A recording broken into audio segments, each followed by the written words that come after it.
وكل محدثة بدعة وكل بدعة ضلالة وكل ضلالة في النار. أعوذ بالله السميع العليم من الشيطان الرجيم. بسم الله الرحمن الرحيم. شهد الله أنه لا إله إلا هو والملائكة وأولو العلم قائما بالقسط وأولو العلم قائما بالقسط لا إله إلا هو العزيز الحكيم. اسٹیج پہ تشریف فرما ہم سب کے موقر اور محترم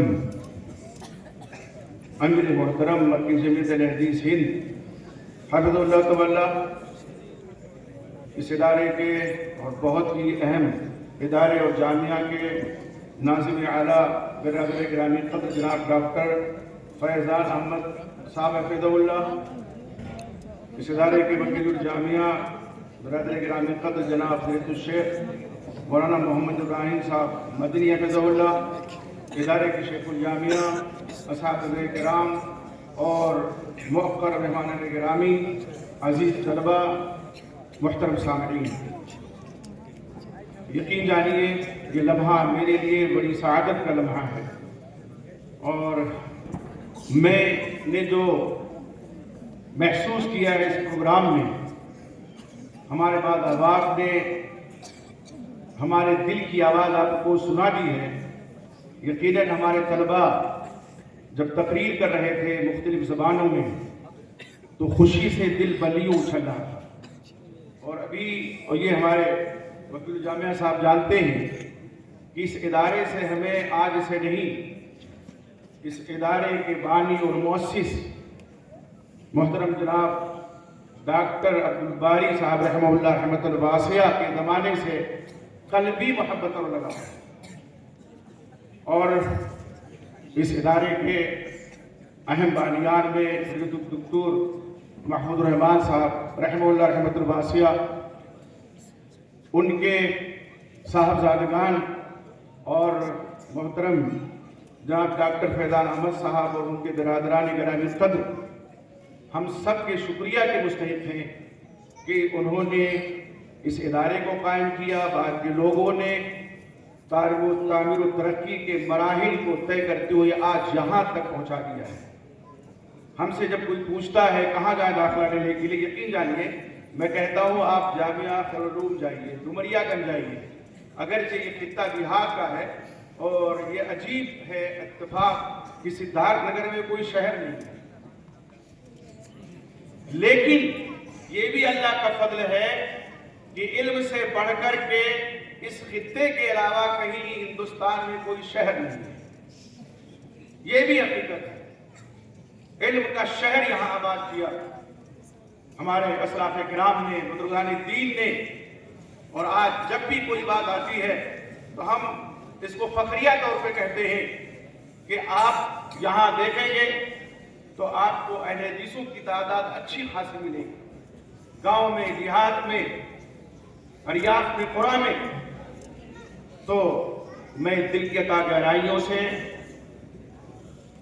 دعا دیتا ہوں مؤسسین بانیین کو اور اس ادارے کے چلانے والوں کو، یہاں کے اساتذہ کرام کو، آپ اللہ کا شکر ادا کیجیے اس طلبہ کی آپ کو ایسے اساتذہ کے نہیں، محنتی اساتذہ، یہ استاد کرام کی ایک اچھی خاصی تعداد یہاں بیٹھی ہوئی ہے۔ ابھی ہمارے یہاں سے کچھ بچے فارغ ہوئے حفظ کے اور وکیل جامعہ حافظ اللہ تشریف لے گئے تھے، میں نے اس ادارے کا ذکر کیا کہ وہاں شعبہ حفظ بہت منظم انداز ہے اور الگ شعبہ ہونا چاہیے، جس کی الگ بلڈنگ بھی ہو، الگ وہ پڑھانے والے بھی ہوں، تو اس کا فائدہ ہوتا ہے۔ بس چند تمہیدی کلمات کے بعد کچھ مجھے عرض کرنے کا حکم ہوا ہے۔ دیکھیے علمی مجلس ہے، علمی ادارہ ہے، چمنستان علم و فن ہے۔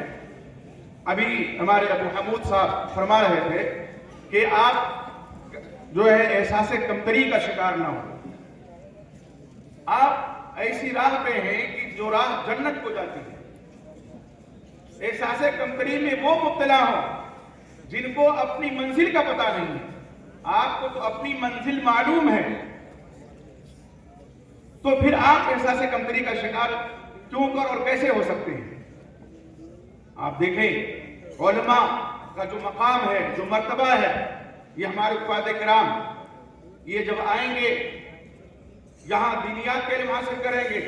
آپ حضرات بیٹھے ہوئے ہیں, یہاں سے فارغ ہوں گے اور پھر اللہ توفیق دے گا, آپ تبلیغ اور دعوت اور علمی اور تدریسی میدان میں اتریں گے تو پھر آپ کو پتا چلے گا کہ آپ سے بڑھ کر کے درجہ کسی کا نہیں. میں نے خطبہ مسنونہ کے بعد ایک آیت کریمہ کی تلاوت کا شرف حاصل کیا ہے. آپ دیکھیے اللہ رب العزت میں کیا فرماتے ہیں, شہید اللہ انہ لا الہ الا ہو. اللہ نے گواہی دی کہ اللہ کے سوا کوئی معبود برحق نہیں ہے. والملائکۃ, اور فرشتے گواہی دیتے ہیں, فرشتوں نے گواہی دی. وہ اولو العلم, اور علم والوں نے. قائما بالقسط, اللہ زمین و آسمان کو عدل کے ساتھ انصاف کے ساتھ قائم کیے ہوئے ہے. لا الہ الا هو العزیز الحکیم. اللہ کے سوا کوئی معبود نہیں, اس کے علاوہ اس کے سوا کوئی معبود نہیں, وہ غالب ہے, حکمت والا ہے. اس آیت کریمہ پہ ایک لمحے کے لیے ذرا رک کر کے غور فرما لیں. آپ دیکھیے توحید کی گواہی پہلے اللہ نے دی. اس آیت کریمہ میں اللہ فرماتے ہیں توحید جو سرمایہ حیات ہے, توحید جو اللہ کی عظیم نعمت ہے, توحید جس پر ہماری بخشش اور مغفرت کا انحصار ہے, توحید جو جنت الفردوس میں جانے کا سرٹیفکیٹ ہے, اس پر گواہ اللہ بنتا ہے. پہلی گواہی اللہ نے دی توحید پر کہ اللہ کے سوا کوئی معبود برحق نہیں. پھر فرشتوں کی گواہی, اور اللہ اور فرشتوں کے ساتھ کون گواہی دیتا ہے توحید پہ؟ علماء دیتے ہیں, علم والے دیتے ہیں. آپ کے مقام کو, علماء کے مقام کو کوئی پہنچ سکتا ہے؟ کوئی سوال ہی نہیں اٹھتا ہے. توحید کا گواہ اللہ نے بنایا آپ کو, اور توحید سب سے بڑی نعمت اور دولت ہے, تو آپ سے بڑھ کر کے کوئی نہیں ہو سکتا ہے. یقین جانیے. اس لیے اگر دل کے کسی گوشے میں کہیں بھی ایسا کمتری موجود ہے تو اس کو نوچ کر کے پھینک دیجیے. مجھے بڑا افسوس ہوا, بڑی مشکل کے بعد میں نے لکھنؤ کے قریب ایک کٹولی گاؤں ہے, حفظ اس بچے نے یہی مکمل کیا, عبداللہ نام ہے اس کا, اور ابھی مجھے ایک مہینہ پہلے پتا چلا, اور پڑھنے میں بھی اچھا ہے. میں نے ہی اس کی سفارش کی تھی یہاں, اور وہ بھاگ کر کے چلا گیا اور کسی اسکول میں داخلہ لے لیا اس نے, انگلش اسکول میں. افسوس ہوتا ہے, بدنصیب ہے وہ طلبہ جو اس طرح سے, اور وہ نمبر اس کا بھی اچھا ہے. ابھی بعض طلبہ وہاں کے جو موجود ہیں ہم سے ملے, ان کا نمبر اس کا بڑا اچھا تھا. پتہ نہیں شیطان سوار ہو گیا اور وہ بھاگ گیا. تو ہو سکتا ہے وہ احساس کمتری میں مبتلا رہا ہو. آپ ایسا ہرگز نہ کیجیے گا. یقین جانیے, مجھ سے ہمارے یہاں کے حافظہ کیے ہوئے بچے, محمد نام ہے, اس نے بھی انعام بھی لیا ہے 2 موقعوں پہ آ کر کے ہمارے حفظ کیا اس نے. میں نے اس کو راہ دکھلائی کہ آپ خیرالعلوم میں جائیے. آج آپ نے ہمارے سامنے پیش کیا ہے, علماء تھے, اساتذہ وہ فن تھے, آپ کا جوہر ہم نے دیکھا ہے, لیکن آپ کے جوہر دیکھنے سے پہلے ہم نے آپ کے اساتذہ کو دیکھا ہے. جس جامعہ کے اساتذہ اتنے محنتی ہوں, باصلاحیت ہوں, تو آنکھ بند کر کے اس کو ہم کہہ سکتے ہیں کہ یہ معتمد جامعہ ہے ہماری نظر میں, سب کی نظر میں. میں ایک بات اور عرض کر دوں کہ آج یہ سوشل میڈیا کا دور ہے, اور کتنی دکانیں یوٹیوب کی لوگ سجا کر کے بیٹھے ہوئے ہیں, متعالم بنے ہوئے ہیں. وہ عالم نہیں ہے, جبو دستار میں ہیں, وہ سر پہ ٹوپی بھی ہے, داڑھی بھی ہے, عالم نما ہے, عالم نہیں ہے. انہوں نے مدرسے کا کبھی رخ نہیں کیا, چند اردو کتابیں انہوں نے پڑھی ہیں. آپ جانتے ہیں امام بخاری کو پڑھیے, صحیح بخاری کو پڑھیے. امام بخاری نے کتاب العلم باب باندھا ہے, اور کتاب العلم پڑھ جائیے آپ تو آپ کو محسوس ہوگا کہ علم جو ہے تعلم سے ملتا ہے. آپ سیکھیں گے. کتاب آپ پڑھتے ہیں, لیکن جب مدرسے اور جامعات میں آپ آتے ہیں تو آپ کتاب کے ساتھ ساتھ اساتذہ سے علم کو سیکھتے بھی ہیں. العلم بالتعلم, علم سیکھا جاتا ہے. پڑھنے والے تو بہت ملیں گے آپ کو, لیکن علم سکھایا جاتا ہے انہی جامعات اور مدارس میں. اسی چہار دیواری میں, اسی فضا میں قال اللہ قال رسول کی صدائے دل دماغ گونجتی ہے, اور اساتذہ کے سامنے ہم زانو تلمس طے کرتے ہیں، ان سے علم کو لیتے ہیں، حاصل کرتے ہیں، علم سیکھتے ہیں۔ اللہ کے نبی صلی اللہ علیہ وسلم نے کیا فرمایا؟ خیرکم من تعلم القرآن وعلمہ، تم میں سب سے بہتر وہ ہے جو قرآن کو سیکھے اور سکھائے۔ پڑھنے کا سبب اپنی جگہ پہ ہے اور قرآن کے تعلق سے باتیں آ چکی ہیں، لیکن قرآن کو ہمیں سیکھنا ہے، علم کو ہمیں سیکھنا ہے۔ آپ اترے کے میدان میں یہ جتنے چھوٹ بھائیے ہیں نا، سب تم دبا کر کے بھاگ جائیں گے۔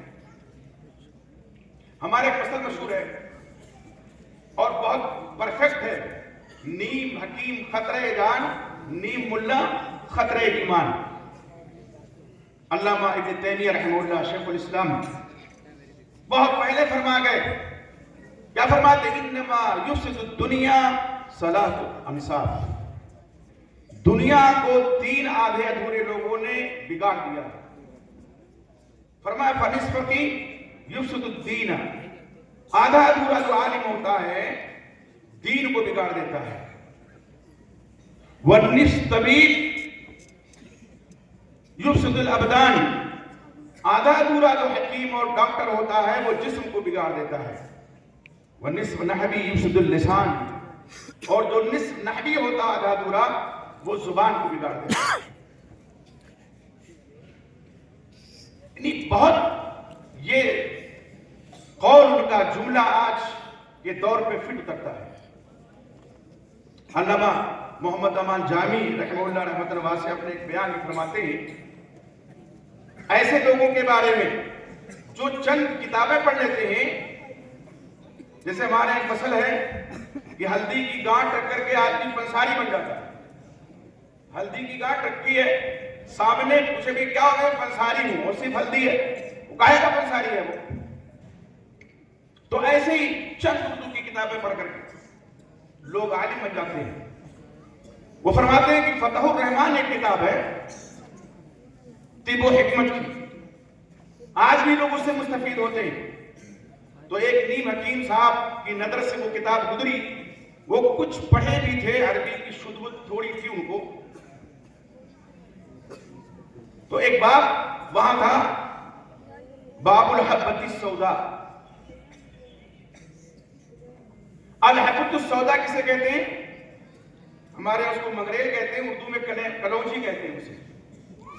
اچھا، پہلے لوگ اس میں تھے کہ کالا دانہ تو کالا تل بھی ہے، کالی مرچ بھی ہے۔ ہمارے بہت ہی گہرے دوست کہہ سکتے ہیں ہم، برادر گرامی حضرت شیخ مولانا محمد ابراہیم صاحب مدنی حفظہ اللہ، آپ کو یاد ہوگا دکتور ربیع ہادی مدخلی حفظہ اللہ نے ایک مرتبہ ہم دونوں کو مکلف کیا، وہ کوئی کتاب تعریف کر رہے تھے، تو ایک ہفتہ ہم لوگ ان کے گھر پہ تھے، اور اسی پیریڈ میں محدث عصر علامہ الوانی رحمۃ اللہ علیہ تشریف لائے تھے، یاد ہوگا۔ وہ چائے پیتے تھے، وہاں چائے پی جاتی ہے، ہم لوگ بگڑا ہوا دودھ پیتے ہیں چائے کی شکل میں، دودھ نہیں پڑتا چائے، تو یہی کلونجی ڈال رہے تھے۔ میں نے پوچھ لیا وہاں کا استاد، تو انہوں نے کہا ہادی حبۃ السوداء، یہی حبۃ سودا ہے، یہی کالا دانہ ہے کلونجی۔ اب اس حبہ جو حبہ ہے، اس کی جو با ہے، با کے نقطے کے بغل میں مکھی بیٹھ گئی، تو کیا ہو گیا؟ الحیہ ہو گیا، اور بڑا سودا بھی ہے۔ تو نیم حکیم صاحب نے، نیم ملا صاحب نے کہہ لیجئے اس کو کالا سانپ سمجھا۔ آپ صلی اللہ علیہ وسلم کی حدیث ہے الحبۃ السوداء شفاء لکل داء الا السام، کلونجی ہر بیماری کے لیے شفا ہے سوائے موت کے، اور آج کے طب اور ڈاکٹر یہ مان چکے ہیں کہ یقیناً اس میں شفا ہے۔ آپ صلی اللہ علیہ وسلم طبیب حاذق بھی تھے۔ اب جب وہ الحبہ الحیہ ہو گیا اور پلس السودا بھی، تو کہا خواہ محنت کرتے ہیں، دوا تجویز کرتے ہیں، مختلف امراض کے شکار لوگ آتے ہیں، انہوں نے سوچا اب یہی تجویز کریں گے، آپ کا فرمان ہے۔ وہ شام کا مارا ایک بیمار آیا، تو انہوں نے کہا خواہ پریشان ہو، کالا سانپ تلاش کرو، شرط ہے کالا ہونا چاہیے، اس کو مارو، اس کو کھلاؤ، ٹھیک ہو جائے۔ وہ بیچارہ پہنچ گیا اوپر، کہ آج کے جو دکان ٹوٹ کے مرزا، ڈاکٹر، انجینئر اور وکیل سجائے بیٹھے ہیں، ان کا حال یہی ہے. یہ عقیدہ بھی بگاڑ رہے ہیں، دین بھی بگاڑ رہے ہیں، اور جھولا چھاپ ڈاکٹر جو ہے وہ جسم بگاڑ رہے ہیں. تو ہمیں یہ دیکھنا ہے کہ جو میدان اللہ نے ہمارے لیے منتخب کیا ہے، اس میدان میں ہم یہاں سے فارغ ہونے کے بعد اتریں اور جتنے چھوٹے بھائیے ہیں ان کو کنارے پہ لگا دیں. اللہ کے نبی محمد رسول اللہ صلی اللہ علیہ وسلم کی حدیث، مبارک حدیث یاد رکھیے. آپ صلی اللہ علیہ وسلم نے فرمایا تھا، قیامت کی علامات آپ نے بیان فرمائی. فرمایا ان من اشراط الساعۃ ان یلتمس العلم عند الاساطین.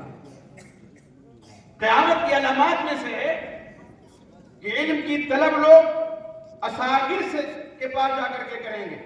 اساغر سے ایک مراد تو بدعتی ہیں، اور ایک وہ جو چھوٹ بھئیے ہیں، کم علم جن کے پاس ہے اور عالم بنے ہوئے ہیں.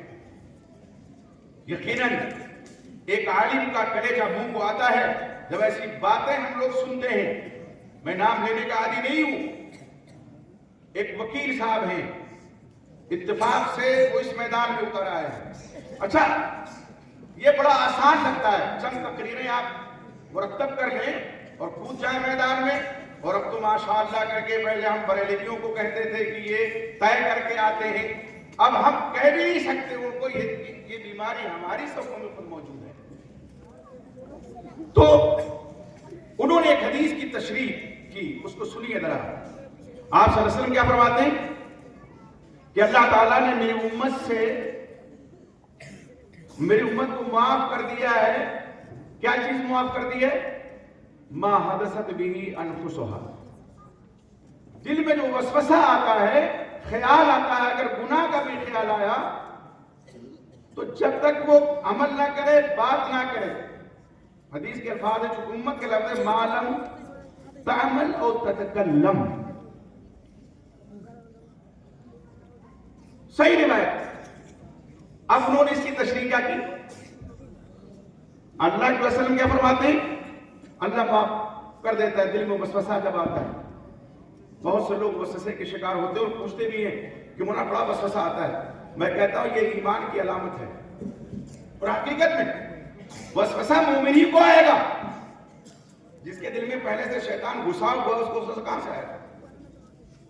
تو آپ دیکھیں انہوں نے اس کی تشریح کیا کی، یہ دیکھ لیجیے، آپ سن لیجیے. کہتے ہیں کہ اس کی مثال ایسے ہے، مثلا ایک آدمی چوری کرنے کے ارادے سے نکلا، معلوم تتکلم یا تکلم کی تشریح ہو رہی ہے. افسوس ہے ہمارے اسٹیج سے وہ خطاب کرتے ہیں.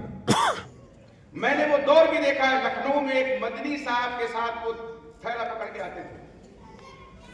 کبھی ہم لوگ پروگرام میں بلاتے تھے ان کو. تو کہا کوئی آدمی چوری کے ارادے سے نکلا، چوری نہیں کی اس نے، تو چونکہ عمل چوری کا نہیں کیا ہے کوئی گناہ نہیں لکھا جائے گا. لیکن دوستوں کی، یاروں کی مجلس ہے اور اس میں اس نے بول دیا کہ میں چوری کرنے گیا تھا لیکن راستے سے واپس آ گیا، تو اب جو بول دیا ہے وہ گنہگار ہو گیا. جبکہ گناہ عمل سے بھی ہوتا، عملی ہے نا، اور زبان سے بھی گناہ ہوتا ہے کہ نہیں ہے؟ اور زبان کی آفتیں تو بہت زیادہ ہیں. زبان سے آدمی جھوٹ بولتا ہے، چغلی خوری کرتا ہے، غیبت کرتا ہے، گالی گلوچ بکتا ہے، لعن طعن کرتا ہے. تو یہاں تتکلم کا معنی تو لسانی گناہ ہے جو زبان سے آدمی کرتا ہے. انہوں نے کیا کہا؟ چوری کا عمل نہیں کیا، کوئی گناہ نہیں لکھا گیا. اب جو مجلس میں آ کر کے دوستوں کے بول دیا، تو یہ جو بول دیا ہے تو گنہگار. یہ ہے استغفار حدیث. ایسے ہمارے مرزا جی ہیں، کئی فلم کا ہم نے ان کو جواب دیا، ہمارے علماء نے بھی جواب دیا ہے. اور آج تو وہ شخص صحابہ کرام ان نفوس قدسیہ کے پیچھے پڑا ہوا ہے کہ جو ہمارے عقیدے کا حصہ ہے. جی ہمارے عقیدے کا حصہ ہے.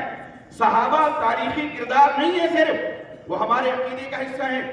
اساتذہ کرام سے پوچھئے عقیدے کے کتاب میں صحابہ کرام کا ذکر جمیل ہے کہ نہیں ہے؟ شرح العقیدہ تحاویہ